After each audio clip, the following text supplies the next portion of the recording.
নমস্কাৰ বন্ধুবৰ, মই আজি ঘৰতে আছোঁ আৰু এই ঘৰৰ যিখিনি মোৰ ঠাই সেইখিনি ঠাই আপোনালোকক দেখুৱাবলৈ গৈ আছোঁ। এইটো ৰাস্তা আহি গৈছে আৰু এইখিনিতে মোৰ ঘৰটো। এইপিনে সোমাই এইপিনে মোৰ ফুলনিখন। ইয়াতে মই ধুনীয়াকৈ ফুল ৰুইছোঁ। এইখিনিতে মই তুলসী আৰু এইখিনিতে কেইটামান টাব ৰাখি দিছোঁ। এইটো হয় কৃষ্ণ তুলসী, ইয়াতে পূজা কৰোঁ। এইটো কৃষ্ণ তুলসী হয় আৰু এইটো হ'ল ৰাধা তুলসী আৰু এইটো হ'ল ৰাম তুলসী। ইয়াতে মই ধুনীয়াকৈ সকলো বস্তু ৰুইছোঁ। এইখিনি বছ, এইটো লেচু পুলি হয়। ইয়াতে ছজনা গছ, এইডাল ছজনা লাগি আছে আৰু এইখিনি ধুনীয়াকৈ মই ফুলনি সাজিছোঁ। এইখিনি তামোল গছো ৰুইছোঁ, কিন্তু ঘৰটো মোৰ পকী নহয়। ইয়াতে নিম তিতা এজোপা উঠাইছোঁ আৰু এইবিলাক জলকীয়া ৰুইছোঁ। ঘৰটো চাওকচোন, ওপৰতে মোৰ টিনৰ বেৰা দিছোঁ আৰু এইখিনি কোনো ৰকম এনে গাঁঠি ৰাখি দিছোঁ। এইপিনে গেট দি দৰ্জাখন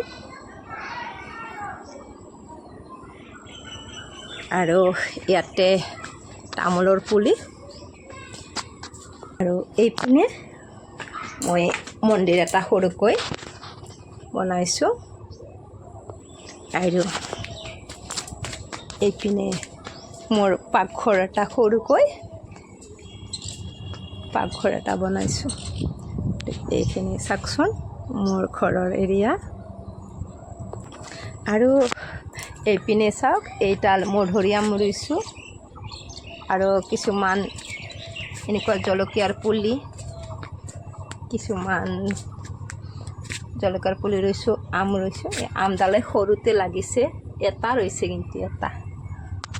আৰু এইবিলাক পদুনা। এইখিনিতে কোণাৰে মই কলগছ, এইটো মালভোগ কল হয়, কলগছ ৰুইছোঁ। এইপিনে চেনিকল আৰু এইপিনে ঠাই নাই আৰু এইখিনিয়ে এনেকৈ ইয়াতে এখন চাং দি মই এইটো বেঙেনাৰ পুলি, এইপিনে জলকীয়া, এইপিনে চাংখনত উঠাই দিছোঁ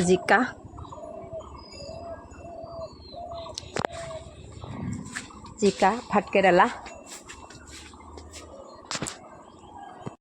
এইপিনে পিছেৰে গৈছে অকণমান ঠাই, তাতে মানে কিছুমান অলাগতিয়াল বস্তু থোৱা হয় আৰু এইবিলাক বহুত গজি গৈছে, কাৰণ নতুন মাটি দিয়া হৈছে, সেইকাৰণে এনেকুৱা চাবই নোৱাৰা হৈছে।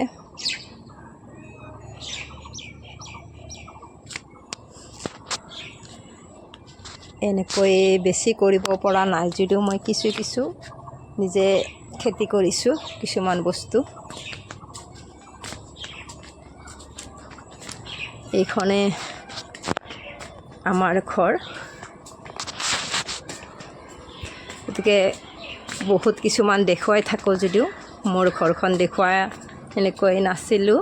এতিয়া আপোনালোককো দেখুৱাই দিছোঁ আমাৰ ঠাই ফুটা।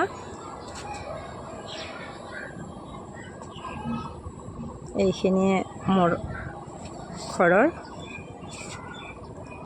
ঠাই।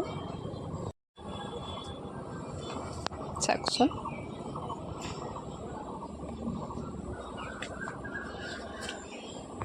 আৰু এই ঘৰৰ পৰিৱেশখিনি কেনেকুৱা পালে আপোনালোকৰ মতামত জনাবচোন। আৰু ভাল লাগিলে লাইক, কমেণ্ট, শ্বেয়াৰ কৰিবলৈ নাপাহৰিব।